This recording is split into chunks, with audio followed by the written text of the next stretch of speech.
Good evening students. आज का topic है प्रेजेंट परफेक्ट कंटिन्यूअस टेंस, जिसको शॉर्ट में हम पीपीसीटी बोलेंगे। इसकी कंडीशन को जान लेते हैं। सपोज मैं आपको एक सेंटेंस बोल रहा हूँ कि मैं 1 घंटे से क्लास ले रहा हूँ, तो मेरी बातों से पता ये चला कि क्लास हाफ एन आवर पहले स्टार्ट हुई थी और अभी भी चल रही है। कब तक चलेगी इसकी कोई आइडिया नहीं है।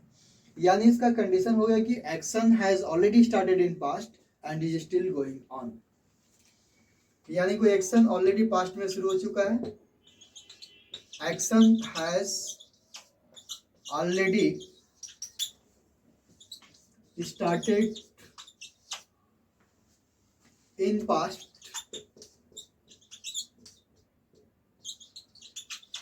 And is still going on. यानी कोई एक्शन ऑलरेडी पास्ट में शुरू हो चुका है और अभी भी चल रहा है। इसका स्ट्रक्चर होगा कि सबसे पहले हम सब्जेक्ट लिखेंगे, उसके बाद हैज या हैव, उसके बाद बीन होगा, बीन के बाद वर्ब की फोर्थ फॉर्म होगी। फोर्थ फॉर्म का मतलब आप समझ ही रहे हैं, V4 इक्वल टू होता है V1 प्लस ING। किसी भी वर्ब में ING ऐड करते हैं तो V4 बन जाता है। उसके बाद आपका ऑब्जेक्ट होगा, ऑब्जेक्ट के बाद इसमें फॉर या सिंस यूज करते हैं। उसके बाद आपका टाइम होगा। देखिए, इस टेंस में जो मैक्सिमम प्रॉब्लम आएगी वो फॉर और सिंस की आएगी। तो ऐसा करते हैं कि हम फॉर और सिंस को इस टेंस में आप कैसे यूज करेंगे, इसको मैं आपको डिटेल्स में पढ़ा देता हूँ कि इस टेंस के अंदर फॉर और सिंस को एग्जैक्ट कैसे यूज करेंगे। बाकी स्ट्रक्चर तो आपको पता ही है। तो चलिए हम पहले आपको फॉर का यूज बता देते हैं, फिर हम सिंस का भी यूज बता देंगे। तो चलिए मैं फॉर का यूज बता रहा हूँ कि प्रेजेंट परफेक्ट कॉन्टिन्यूअस में फॉर का एग्जैक्ट यूज कैसे करेंगे। देखिए, फॉर जो यूज करेंगे ये पीरियड ऑफ टाइम के साथ यूज करेंगे। पीरियड ऑफ टाइम का मतलब होता है अनिश्चित समय, अनफिक्स्ड टाइम। यानी अनिश्चित समय, पीरियड ऑफ टाइम जो यूज करेंगे फॉर के साथ, पीरियड ऑफ टाइम यानी कि अनफिक्स्ड टाइम के लिए। इसके लिए सबसे यूनिक टेक्निक बता रहा हूं। देखिए, जैसे नंबर 1, फॉर के बाद हम ए या एन लिखेंगे। इसके बाद मैं कुछ कोड प्रोवाइड कर रहा हूं, जैसे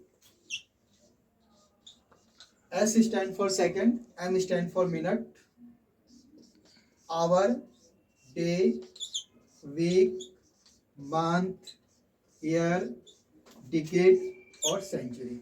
देखिए, समय की इकाई है।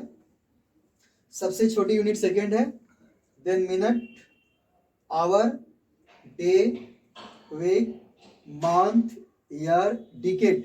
डिकेड होता है 10 ईयर्स, 10 साल को डिकेड कहते हैं। और सेंचुरी आपको पता है कि 100 ईयर्स, पीरियड ऑफ 100 ईयर्स और पीरियड ऑफ 10 ईयर्स। तो देखिए, ये जो भी आप समय देख रहे हैं ये सभी सिंगुलर है। क्योंकि सिंगुलर है तभी हम ए और एन का यूज कर रहे हैं। आवर के साथ एन होगा, बाकी सबके साथ ए होगा। जैसे मैं कहूं कि 1 घंटे से, तो हमारी इंग्लिश बनेगी 4 एन आवर। अगर मुझे कहना हो कि 1 महीने से 4 अ मंथ, मुझे कहना हो कि 1 शताब्दी से 4 अ सेंचुरी, मुझे कहना हो कि 1 सेकेंड से 4 अ सेकेंड। देखिए, सारा गेम हमको इसी पे खेलना है। फोर की जितनी भी यूजेज है सब इसी पे होंगे। तो फोर का ये पहला यूज रहा। फोर का मैं आपको दूसरा यूज बता रहा हूँ। अब जो ये समय की जो इकाई है ना, अब इसी समय को, अभी देखिए यहाँ पे सिंगुलर में है, अब हम इसको प्लूरल बना दें। यानी यही टाइम आप किस फॉर्म में आ जाएगा, प्लूरल हो जाएगा। जैसे मान लीजिए सेकेंड का हमने सेकेंड्स बना दिया, मिनट्स, आवर्स, डेज। मतलब यही अगर समय प्लूरल हो जाएगा उस कंडीशन में भी हम क्या करेंगे, फॉर यूज करेंगे। जैसे मैं कहूं कि महीनों से, तो 4 मंथ्स हो जाएगा। दिनों से तो 4 डेज, घंटों से 4 आवर्स, सेकेंडों से तो क्या होगा 4 सेकेंड्स। तो ये दो कंसेप्ट क्लियर हो गया। तीसरा देखिए नंबर 3, 4 के बाद अगर कोई नंबर आ जाए तो देखिए ए और एन तो हमने ऑलरेडी लिख दिया, इसका मतलब 1 होता है, 1 नहीं आएगा। जैसे 2 3 4 5 6 7 8 9 10, इसे इंग्लिश में कहते हैं न्यूमरल एडजेक्टिव, इसे इंग्लिश में कहते हैं numeral adjective, like 2 3 4 5 6 dot dot. और इसके बाद कोई प्लूरल टाइम आ जाए, प्लूरल टाइम का मतलब ये है, इससे मतलब है लाइक जैसे सेकेंड्स हो गया, मिनट्स हो गया, आवर्स हो गया, डॉट डॉट। इस कंडीशन में भी फॉर यूज किया। जैसे मुझे कहना हो कि 3 महीनों से, तो क्या होगा फॉर 3 मंथ्स, 4 घंटों से 4 आवर्स, 2 सेंचुरीज से तो फॉर 2 सेंचुरीज। इस कंडीशन में भी हम फॉर यूज करेंगे। और फोर्थ का नेक्स्ट पॉइंट मैं आपको बताने जा रहा हूं। फोर्थ पॉइंट में बता रहा हूं, जैसे अगर फॉर के बाद आपका, जैसे इसमें एक वर्ड होगा द लास्ट या द पास्ट, इसके बाद फिर वही आएगा न्यूमरल एडजेक्टिव लाइक 2 3 4 5 6। इसके बाद आपका न्यूमरल एडजेक्टिव होगा,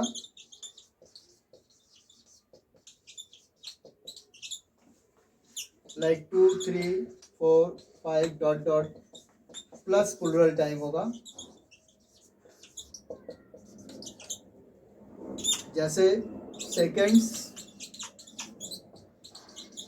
मिनट्स, डॉट डॉट। जैसे मुझे कहना हो कि पिछले 3 दिनों से, तो उसकी जो इंग्लिश बनाएंगे तो क्या होगा फॉर द लास्ट 3 डेज। अगर आप ये नहीं लिखना है तो आप लिख सकते हैं कि for the past 3 days,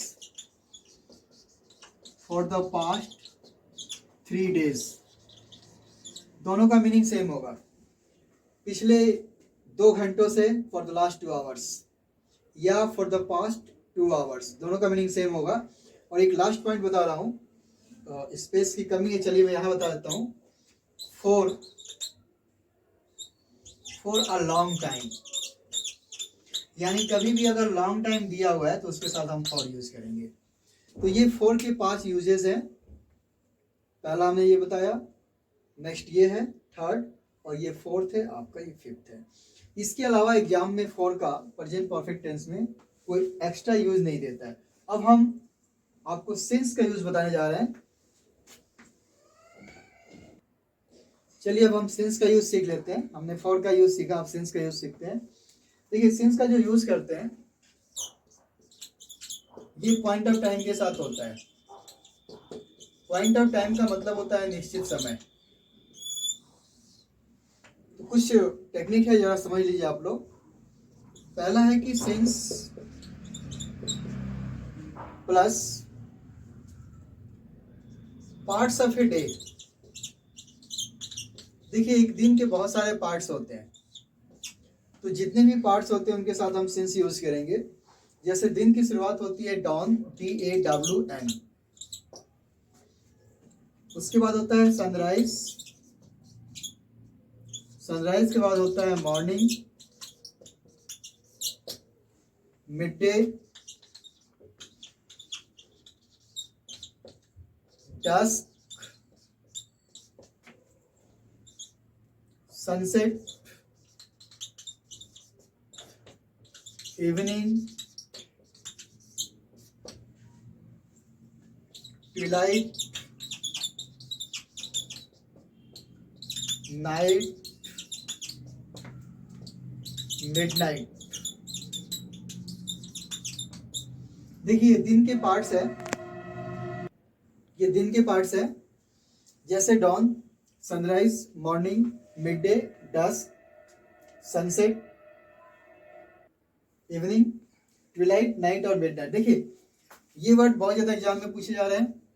sunrise पूछा जा रहा है, डस्क पूछा जा रहा है, सनसेट पूछा जा रहा है, ट्विलाइट पूछा जा रहा है। वैसे पूछने को कुछ भी पूछ सकता है, तो इन सब के साथ हम क्या करेंगे, सेंस का यूज करेंगे। Number 2, sense plus stage of human being. Stage of human being, एक मनुष्य की जितनी भी स्टेज है उनके साथ हम सेंस यूज करेंगे। बट आपके एग्जाम में मेनली दो ही आते हैं। एक तो आपका इन्फेंसी है और दूसरा है चाइल्डहुड, जो अक्सर आपके एग्जाम में पूछे जाते हैं। तो ये सेंस के 2 यूजेज हो गए। सेंस का तीसरा यूज है sense plus name of events. Name of events यानी कुछ इवेंट्स के नाम हो सकते हैं, जैसे his arrival, departure, birth, death, marriage,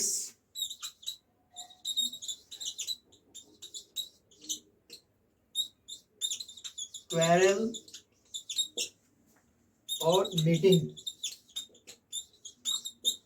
ये कुछ नेम ऑफ इवेंट्स है, इनके साथ अक्सर सेंस यूज करते हैं। जैसे अराइवल है, डिपार्चर है, बर्थ है, डेथ है, मैरिज है, क्वेरल है और मीटिंग है। तो ये रहा सेंस का 3 यूज। इसके आगे मैं 4th यूज आपको बता रहा हूं। चलिए सेंस का हम 4th यूज जानते हैं। देखिए, sense plus name of days. देखिए, टोटल हमारे पास 7 डेज है, संडे, मंडे, ठीक है। तो किसी भी दिन का अगर नाम आ जाए तो उसके साथ हम सेंस करेंगे।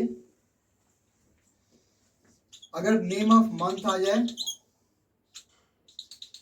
किसी भी मंथ का नाम आ जाए तो उसके साथ भी हम सेंस करेंगे। किसी ईयर का नाम आ जाए, नेम ऑफ ईयर, उसके साथ भी हम सेंस करेंगे। अगर किसी सीजन का नाम आ जाए, नेम ऑफ सीजन, उसके साथ भी सेंस करेंगे। Since the summer season, since the winter season. किसी फेस्टिवल का नाम आ जाए तब भी हम सेंस करेंगे। नेम ऑफ फेस्टिवल्स, जैसे सिंस दुर्गा पूजा। अगर कहीं ओ क्लॉक आ जाए वहां भी हम सेंस करेंगे, since 9 o'clock, since 10 o'clock, since 5 o'clock। अगर कहीं एएम और पीएम आ जाए वहां भी हम सेंस यूज करेंगे। यानी इन सारी कंडीशन में हम क्या करेंगे, सेंस करेंगे। Name of days, name of month, name of year, season, festival, o'clock, AM PM होगा। इस कंडीशन में भी हम सेंस का यूज करेंगे। नंबर 5, इस सेंस के साथ मैं 2 स्पेशल वर्ड बता रहा हूं जो आजकल फ्रिक्वेंटली एग्जाम में आ रहे हैं। अगर यस्टरडे वर्ड दिया हुआ है, यस्टरडे वर्ड दिया है तो इसके साथ भी हम सेंस यूज करेंगे। या टाइम इममेमोरियल, टाइम इममेमोरियल वर्ड हो तो इसके साथ भी हम सेंस करेंगे, जहां से बहुत ज्यादा एग्जाम में क्वेश्चंस पूछे जा रहे हैं। यानी यस्टरडे और टाइम इममेमोरियल वर्ड के साथ हम सेंस यूज करेंगे। सेंस का मैं लास्ट यूज बता रहा हूं। जैसे मुझे कहना हो कि पिछले मंडे से, तो सेंस के बाद लास्ट वर्ड यूज करेंगे, उसके बाद पॉइंट ऑफ टाइम यूज करेंगे। देखिए, हमने सिंस के साथ वहां पे द लास्ट यूज किया था, इसलिए कि वहां पे पीरियड ऑफ टाइम था। यहाँ पे आपका पॉइंट ऑफ टाइम है। जैसे पिछले मंडे से, तो since last Monday, since last Monday. देखिए, बिल्कुल करेक्ट है, बट हम इसको ऐसे नहीं लिख सकते कि सिंस मंडे लास्ट, ये ग्रामेटिकली गलत होगा। हम इसको ऐसे नहीं लिख सकते हैं कि सिंस मंडे लास्ट, ये गलत है। जैसे पिछले जनवरी से, सिंस लास्ट जनवरी, सिंस लास्ट जनवरी बिल्कुल करेक्ट है हम, बट ऐसा नहीं लिख सकते सिंस जनवरी लास्ट, ये ग्रामेटिकली गलत होगा।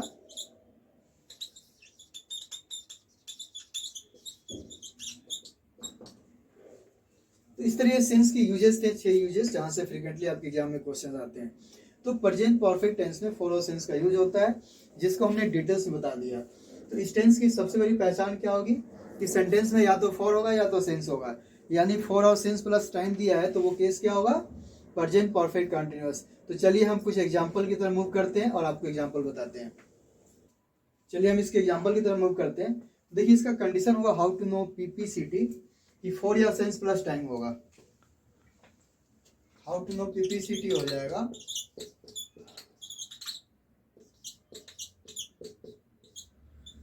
फॉर या सिंस प्लस टाइम होगा।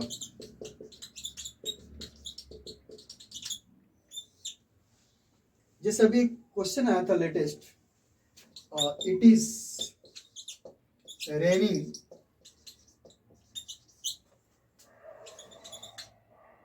For Monday last. एक क्वेश्चन आया था it is raining for Monday last. तो देखिए सेंटेंस गलत है।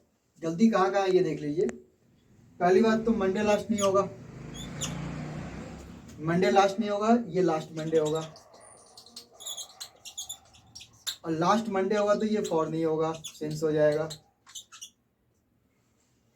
और जब सिंस हो गया तो यहाँ इज नहीं होगा, हैज बीन हो जाएगा, यानी करेक्शन हो जाएगा it has been raining since last Monday. Suppose मान लो हम यहाँ करेक्शन कर देते हैं, इस पार्ट को छोड़ देते हैं तब भी नंबर नहीं मिलना है, यहाँ करेक्शन करते हैं इस पार्ट को छोड़ देते हैं तो भी नहीं मिलेगा, करेक्शन पूरा ही डिमांड कर रहा है। अब कुछ क्वेश्चन और भी देख लेते हैं, जैसे we celebrate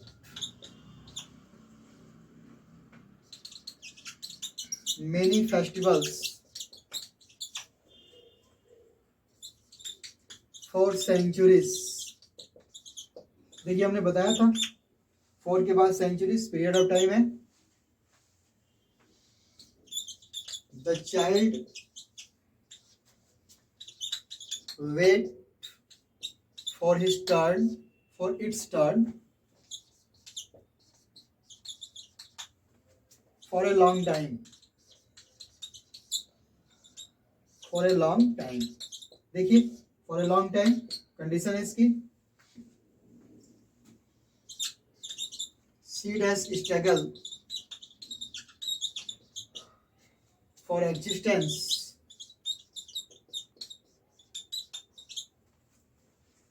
since her marriage. She struggled for existence since her marriage।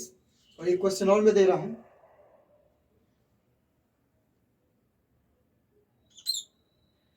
the government dash run a computer course